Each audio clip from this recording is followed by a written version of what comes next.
we are in a current epidemic. And I don't think this epidemic is talked about long enough. I don't think we talk about this current epidemic in the music industry. And I'm not even gonna say the industry, I'm gonna just say production. We're not gonna go into the business stuff.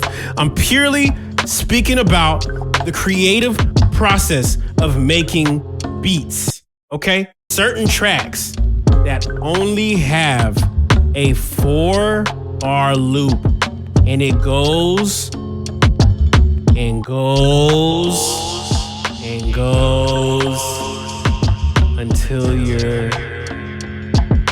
gone. And you wonder, why am I not captivated? It's because we're in a epidemic of massive proportion. We have forgotten how to get out of the 4-bar loop. We have made so many beats. We have made so many ideas that we forgot that making music is about telling a story. The best beats have the best stories to it. So I want to be able to address a big problem. And I think this video, this space, this moment is going to be able to answer some major questions that is pertaining to how do you escape the 4-bar loop. I'm simply going to talk about how to take a 2D simple loop that you have and give some expansion on it. Shout out to Joe Tita for this one.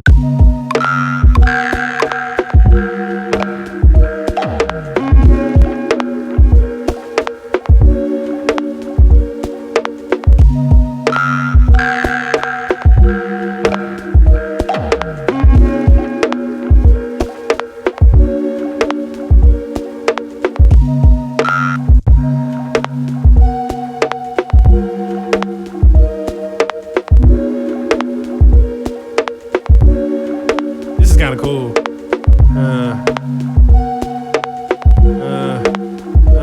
I need to get like that one kick, so we gonna make this as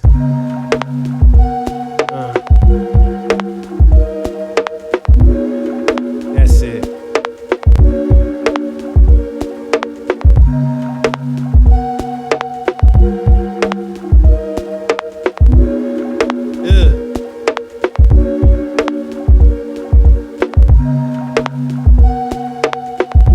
Let's go make that feel nice.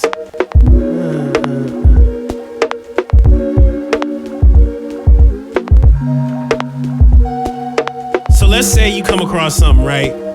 You get like a good, let me get like a good like rim, not rim, but like a snap.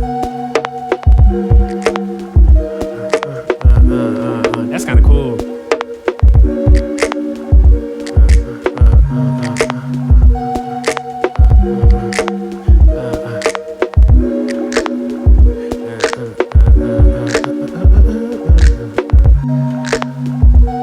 I'm gonna do something too as well. We're gonna get the DS drum shaper. Ooh.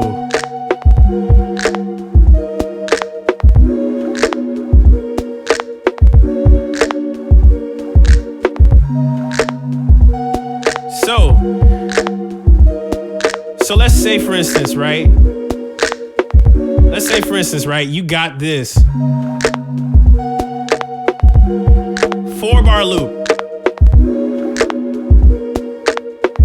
You got like, let me go and cut this off. So let's say for instance, you got a 4-bar loop and it sounds dope, but you don't know necessarily what to do. So something that usually happens for me, right? Whenever I'm making a beat, something happens where I start to tap into something that feels familiar. And what does that mean by feeling familiar? Rare Species said, that's the type of loop I could listen to forever, TBH. Okay, when you say this is the type of loop you want to listen to forever, what does that remind you of? What song does that remind you of? What beat does that remind you of? What idea does that remind you of? You know what this reminds me of specifically? there is a track that Madlib did with Dudley Perkins. Either it had to be Fallen or Dear God. Those two have like very similar things where like this, it has this very loop forever kind of moment in it. It's because the very beginning of this track, the sample, in a way kind of goes back into the track. Yeah, Dudley Perkins. This feels like a Dudley Perkins kind of feel, but it's like that beat you just play over and over and over again. You hear like some sort of like energy. You know what I'm saying? So how to escape the 4-bar loop is to identify if this reminds you of anything. If it doesn't, then find a reference. Find something that you can pull on as a reference to finish the idea. So, for instance, I'm noticing there's drums and there's rim and there's chords. But notice what is also missing. You don't have a bass line. And I'm hearing a bass line off of just these chords. Rare Species says sometimes it's adding another loop on top for another 4 bars. You know, if you have 4 bars and you're missing something, it's like, I like this idea, but it's pretty bare. There's missing elements. There's sonic waves that need to be filled, okay? And so what is not currently in this beat at the moment is a bass line. And I think the moment that a bass line is present, other ideas will begin to present themselves. And the reason why I say other ideas will be able to present themselves is because there is a reference. There is a pull of reference. There's an energy that I'm reminded of when I hear this. And it's funny that Rare Species, you said this sounds like a loop you want to listen to over and over and over and over again. What song do you play over and over and over again? Pull on that as a reference, and I guarantee you will be able to find a way out of the 4-bar loop. Mo Gratitude said, learning to go with the wind, following the musician's intuition. Literally, you have options. Remember this from the other video that I was talking about? How good sounds lead to great music. Basically, this is an extension of it. You just have to have an option and make a choice. Sometimes there's 2 options that'll be good, but nothing hurts to just lay ideas down. How's Chris said, session view really helped me.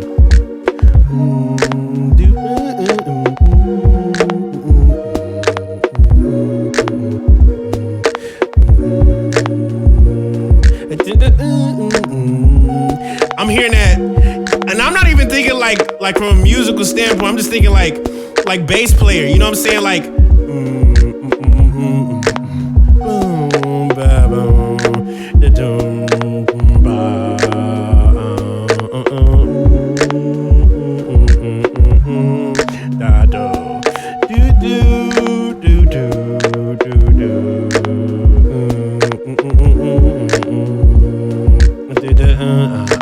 I'm hearing that as I'm doing this. I'm humming the first thing that's coming to my mind when I'm listening to this.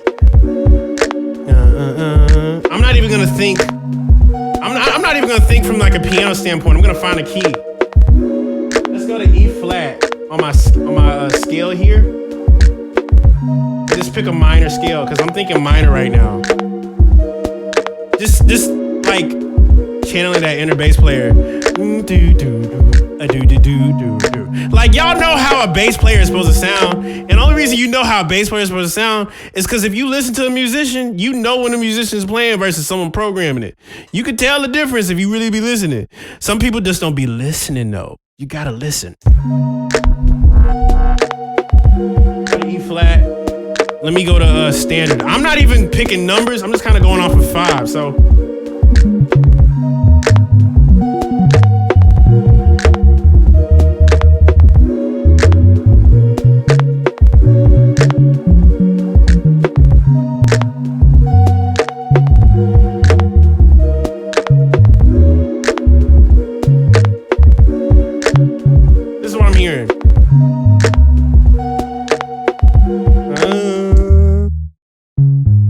That's all I'm hearing. I don't even know what I'm playing. That was just the first thing I heard.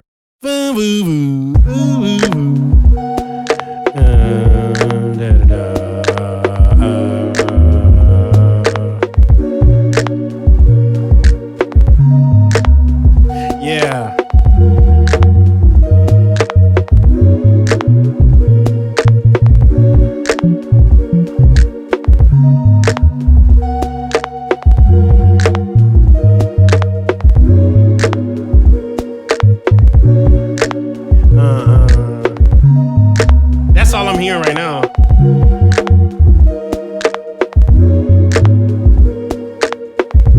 Let me go lower.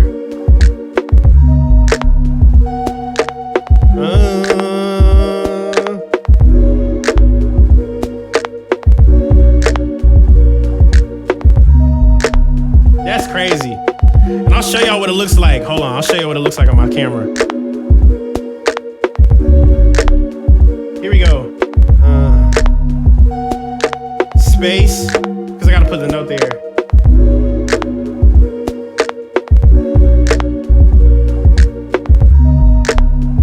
Yeah, space.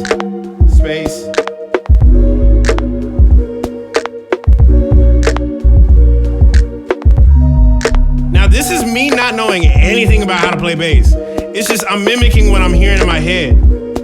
I'm just mimicking the first thing I'm hearing. How do you develop that? You got to have a lot of music to pull from. I highly suggest you to specifically go to the music you got in your Spotify playlist and pick moments where you're hearing, and I want you to intentively, and you know what? This is really what it leads down to. How you can develop this ability to like pull ideas and stuff. None of these ideas are like coming just by chance, okay? I'm gonna give y'all a little homework assignment. Intentively listen to certain parts. I want you to write down a list. Drums, bass, piano if you want to go that far, or guitar, synth, effects. I need you to intentively listen to one song and listen to what the drums are doing and describe what you're hearing. Like, just describe it. Don't write down like anything hella musical. Don't do that. Just write down what you're feeling from it. Does it sound like the drummer is really rushed? Does it sound like the drums are really crazy? Does it sound really basic? Does it sound very simple? Okay, run the track back and listen to the bass. What is the bass doing? Does it sound like, yeah, it's intentively listening. Intentively listening. Because you just can't put sounds on a space and then boom, it's there. Music doesn't work that way. Music really, really doesn't work that way.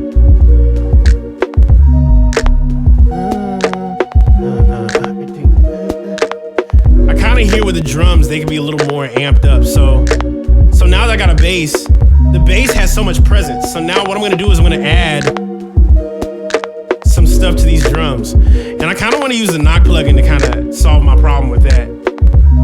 Now watch this.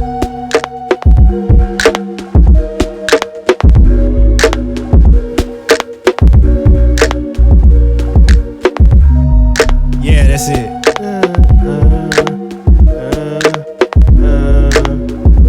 Curious if you like using the push versus your MIDI controllers for programming bass lines. You know what? This thing is fun for programming melodies. Because I don't know anything about what I'm playing right now. I just know it sounds nice. I hope that makes sense. Now we're on a 4-bar loop.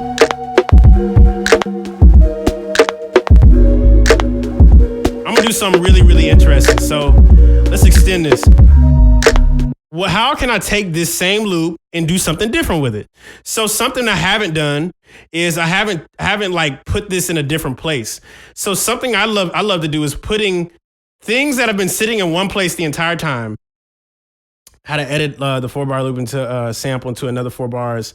I was starting to chop it up. So yeah, I was about to say either chop it up, a different variation, or literally put what you're listening in a different space so you can hear it a little differently. That's the key. So I'm going to duplicate the same track, and something I already have right now is a track like this. So I'm going to play the second half of the 4 bars. Now watch what I'm going to do.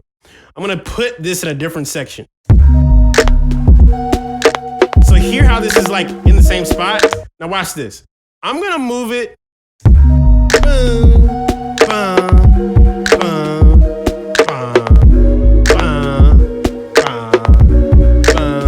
So what if I put it in that spot? So instead of me, I'm going to put it right there. So this is what it's going to sound like.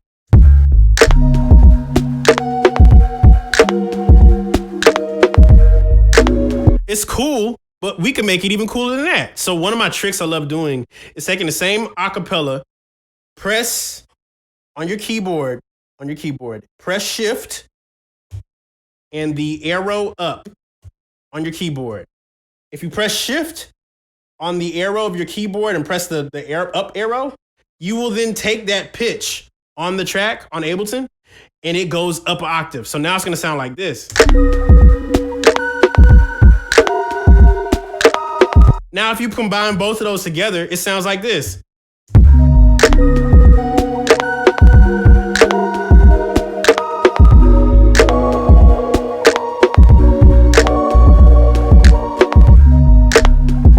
See how different that felt when it came in?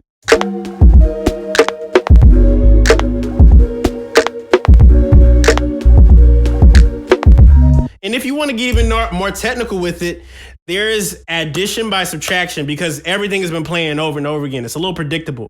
So what if you didn't want to be predictable with it? Let's start making space. Let's take it out in certain spaces. I just took it out at the very end of the first 4 bars.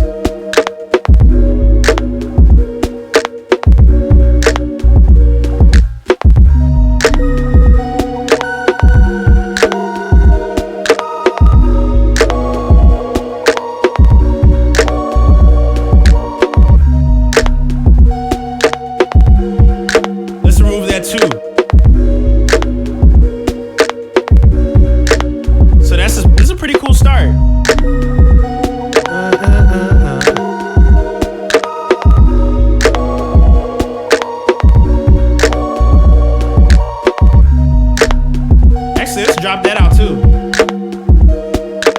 Now let's do something even gnarlier than this.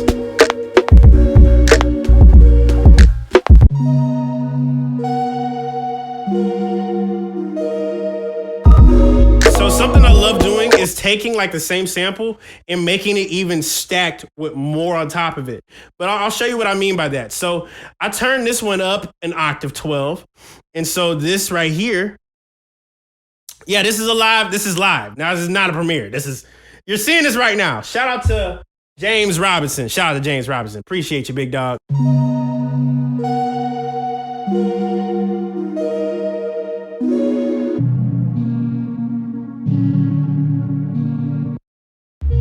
So this is going to be very bassy, right? But peep this right here. I'm going to show y'all something cool.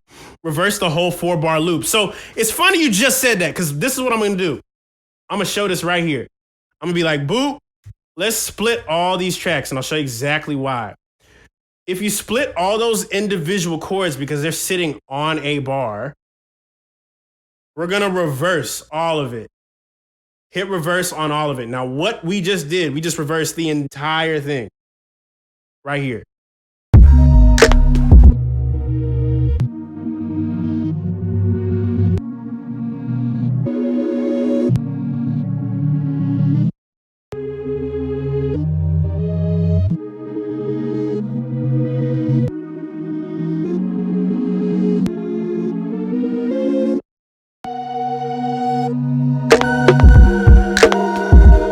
I'm actually kind of curious. What if I make like a weird chord out of one of these? So one of my tricks I love doing, and this is going to be a small introduction to theory. By theory, there's this thing called the circle of fifths, right? So circle of fifths is basically saying you have one note, let's say the key C, right? If you go up 5 from the key of C, that'll land on something that will be 5 keys away. Now, here's the craziest part. If we look, and I'm actually going to, explain it while I look at you guys, while I show it to you guys. Circle of fifths. And this is hilarious, right? I found out a long time ago that if you pitch a sample, right, up 5, and then go up 7, 5 plus 7 equals 12. 12 semitones up is an octave. So you know how I just showed you guys how I took the sample and I pitched it up, like it went from like regular pitch to like up. That's an octave. Let's say if you were to go down 5, you're going backwards 5 pitches. that's a basic understanding of the circle of fifths without getting heavy into the technical keys and all that. Literally, if you go up 5 or down 5, and then the next pattern is to go up 7 or down 7, 5 plus 7 equals 12. It's all math. Music is a great explanation of numbers. And what this basically was, I learned how to do the circle of fifths by pitching samples up 5 semitones and then up 7 more semitones. Now, the craziest thing is you can get some crazy results harmonically by just taking whatever you currently got, sample-wise, MIDI chords, and pitching it up 5 cents, or like not 5 cents, but 5 semitones, or up 7 semitones, and then go plus 5. You could do this backwards or forwards. 5 plus 7 equals 12. Or 7 plus 5 equals 12. No matter what way you look at it, I'm taking a sample and I'm pitching it up 5 semitones or 7 semitones. And every single time, I guarantee you, you will get a crazy harmonic result out of it. Let me prove it to you. So let's say that same sample Joe Tita was just messing with. Right here. So I'm going to take this entire sample and go up 5. Watch this. Watch this. Watch this. Watch this. Watch this.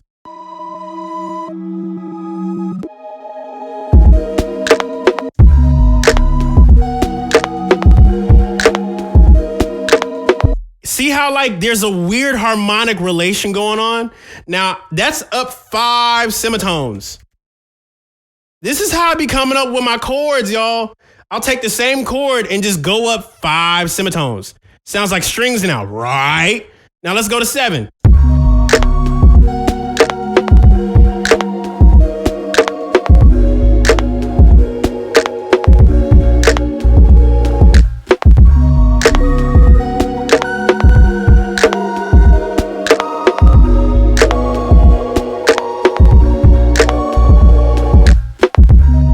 Y'all hear that? That's crazy.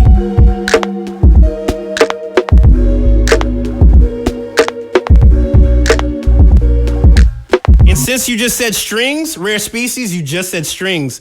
That's another reference. So how would you treat strings? How do strings sound? What do they sit in? The 7 plus sounds lit. Yes. This is a basic way of understanding the circle of fifths and the circle of... Yeah, I'm telling you, this is literally how I come up with all of my chords. People be trying to figure out, how do you understand? I literally sit with samples and do this all the time. So now that we've broken out of the 4-bar loop, we need to break out the 8-bar loop. You could take this arrangement so many ways now. Yeah. I'm telling you, there's so much there. Now, this is one of the things I love doing. I'll actually undo that. So now that you got something really cool, really cool, we can take it and extend it. The fun part is moving places in other spaces.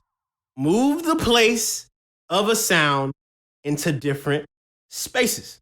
All we got right now is a bass line, chords, and different sounds of the same chord moving in different directions. Literally 1, 2, 3, 4, 5, 6 sounds can be changed in so many different directions. Now, the direction I kind of want to take this in is kind of like an enjoyable, like getting lost in it.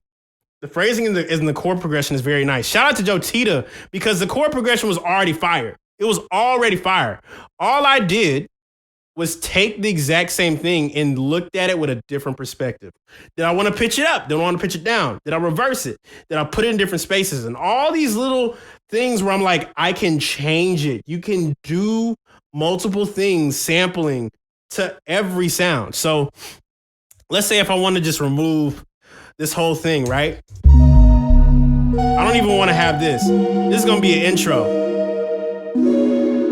This is going to be an intro. In my intros, I love having 4-bar intros that kind of introduce the whole thing, especially with a crazy switch up. So this is my technique. Let's go ahead and just remove all this. I don't need none of this. I don't need none of this.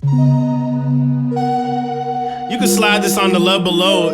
It will fit. Right. You see how this is now starting to bring up songs. You're starting to think of a song that could fit with this. So we're going to even make one more duplicate of this. I want to mess with one of these. Let's make one of these like a low. I don't even want this. Let's turn this into an octave below. Am I using Ableton 12? Yes, I am. This is Ableton Live 12.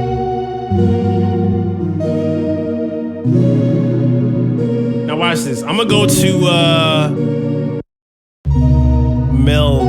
Let's go to roar. Let's go to roar one more time. We've been using it all night.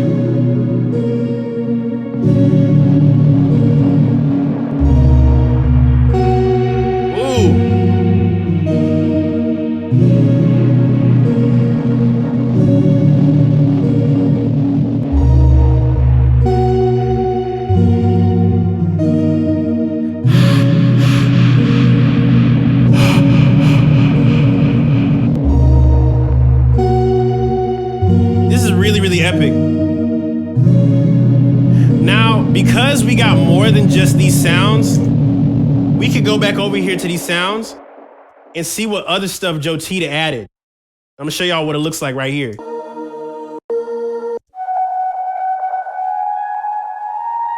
So I'm gonna put this right here.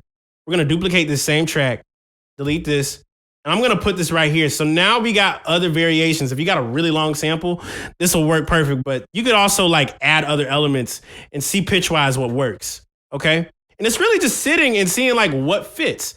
How to escape the 4-bar loop. Here we go.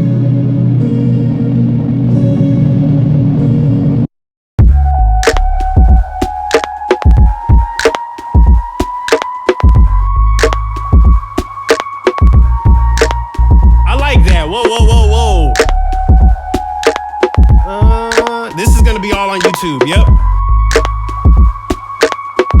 I actually like that twice. So we're gonna move that over.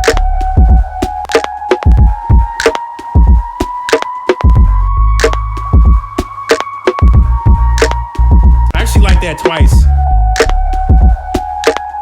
How to escape the 4-bar loop. This is literally it.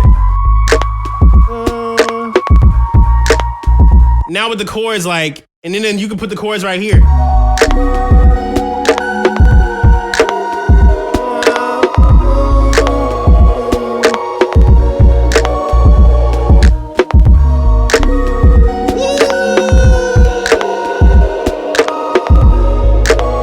Now, as well, you can see that the drums are kind of like sitting right there. So all those elements are just kind of sitting there.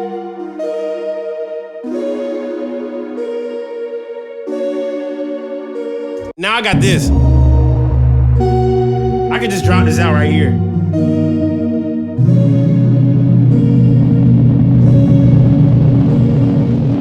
Oh my gosh. And you know what we're gonna do? We can play with this. Let's freeze the track. So whenever I come across these moments where like something extends out like a delay or a feedback, I like to take these delays and feedbacks and turn them into actual effects. That way, what you're getting is not just the tail end of something. The tail end should also be usable. You should be able to use everything you got in your session. Now it needs a key solo. Now watch this. We're gonna flatten this. So watch this. You see this? So see how this tail end exists? It exists right here.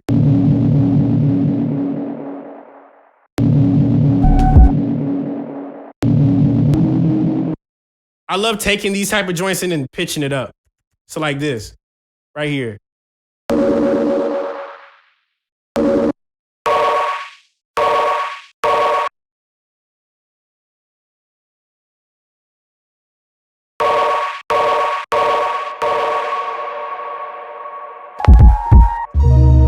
Watch this. We're gonna drag this behind.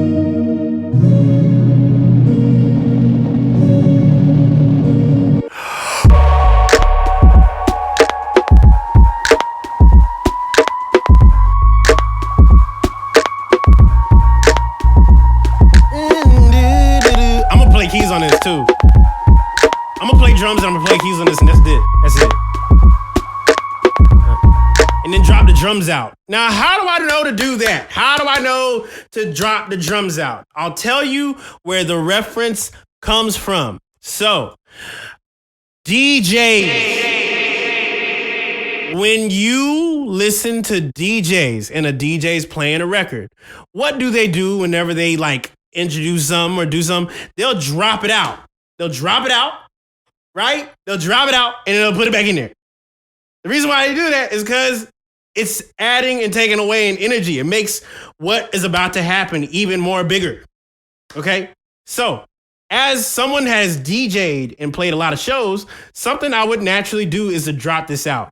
One of my favorite producers / DJs that do this a lot is Madlib. Madlib does it a lot. So, if you ever want to know what to do transition-wise, arrange sounds in different spaces. Basically, give your sounds a different perspective. Because if you play the same loop over and over and over again, it's tension and release. I've talked about this before. I'll just put the little thing here where you can look up that video. You don't have to keep the same loop going. You can take things in and out.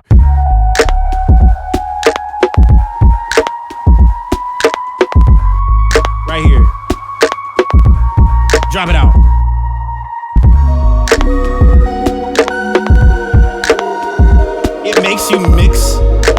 Makes you miss the sound. Right. Like something was missing. Something just happened.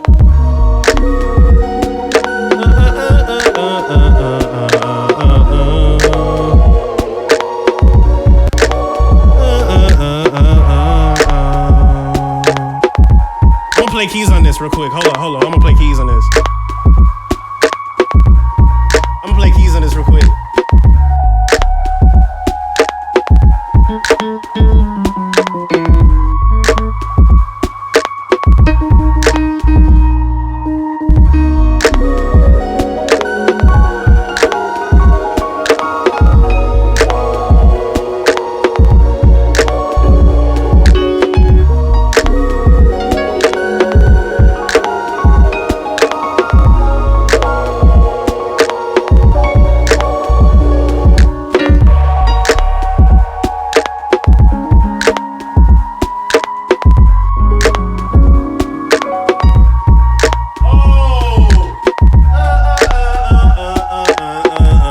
I'm hearing something real quick.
I'm keeping that. That was a whole accident.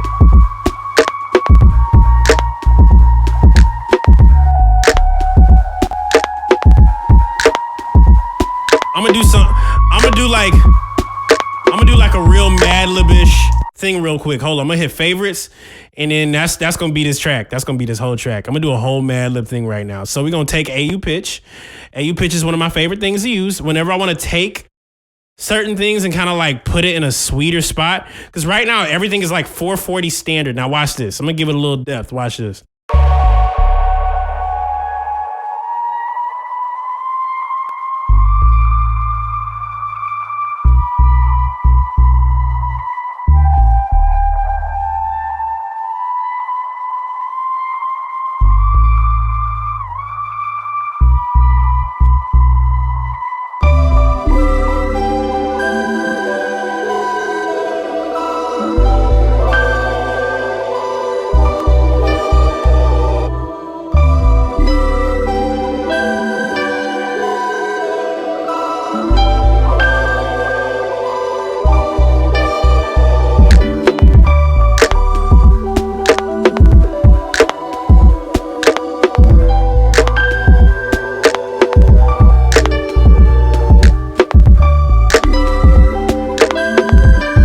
Now watch this. I have this sample too as well. I'm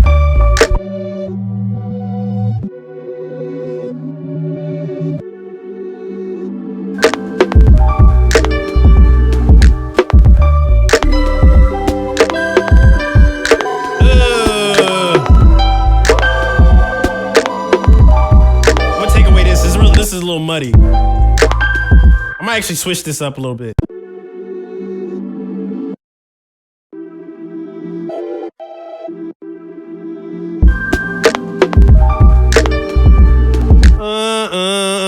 That's kind of crazy. Hold up. That's whoa.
Drop the drums out. Hold up. That's know how I just talked about y'all talking about Dolly Perkins, Dear God.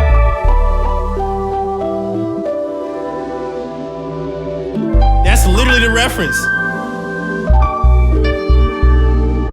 I'ma drop it out. Whoa, whoa, whoa, whoa, whoa, whoa, whoa, whoa, whoa, whoa, whoa, whoa. I just kind of did that on a whim. I didn't think it was gonna work, but that worked. Hold on. Yeah, that deserves a space on its own to operate and breathe. Yeah, so we're just layering the sounds on top of each other. My go-to is always finding pianos and electric keys because nothing goes wrong with combining electric and keys.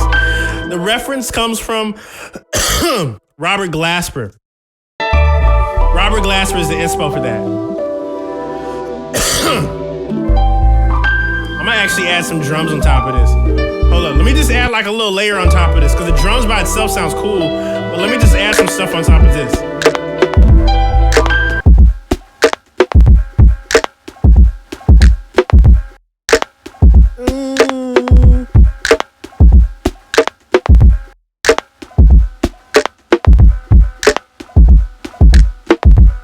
Yeah, that's way deeper.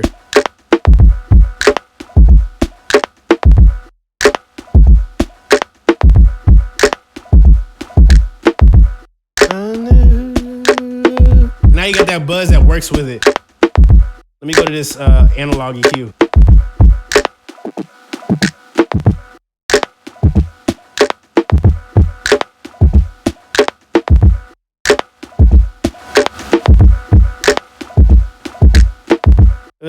That's it.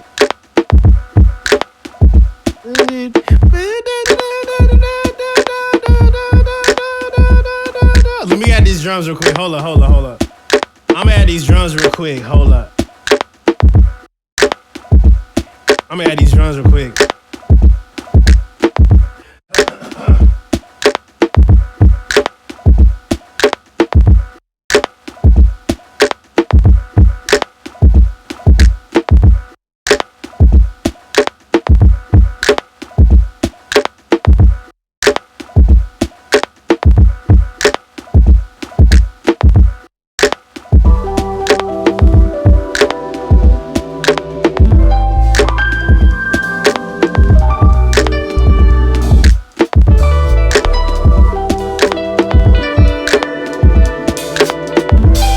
Now see how I got like the hi-hat sitting right there?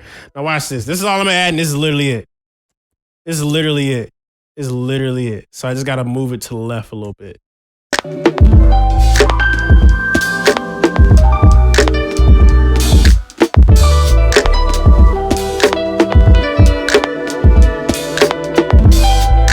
wanna do some like pitch down. Kinda wanna keep one of these.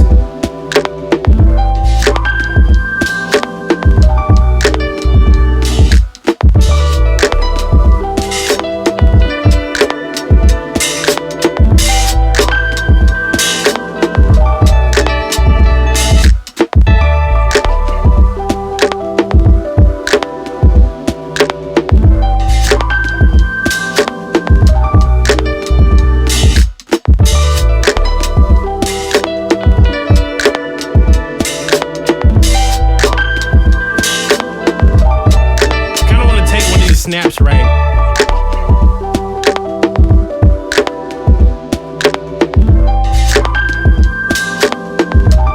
I like the second one. The second one got a better flam for me.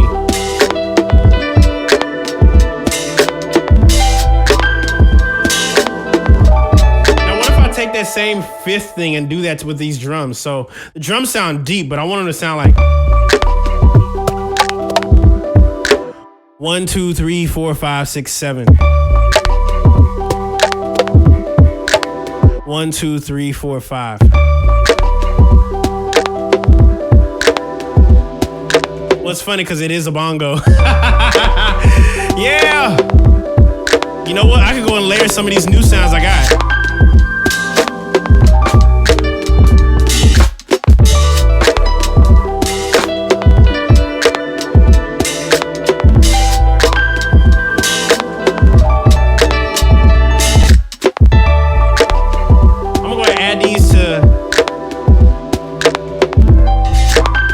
Even more like a bongo. Now watch this, watch this, watch this, watch this.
watch this, watch this. Watch how different this beat's gonna feel. Y'all heard that loop we had. Watch this. Y'all remember the beat we had. Now watch this. Watch this.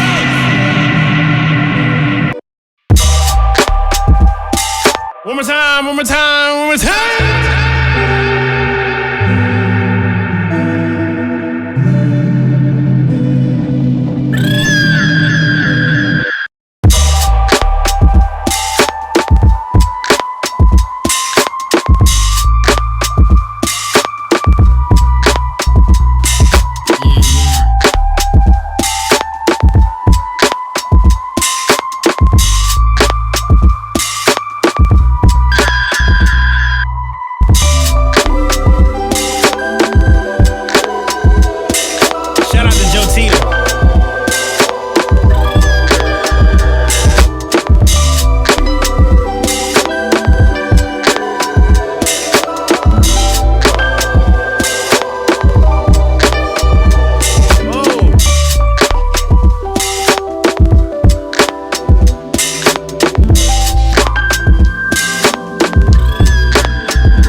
Yes, sir.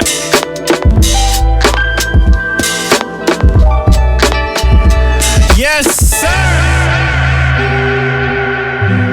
I hope you guys, I hope that makes a lot of sense. How to escape the 4-bar loop.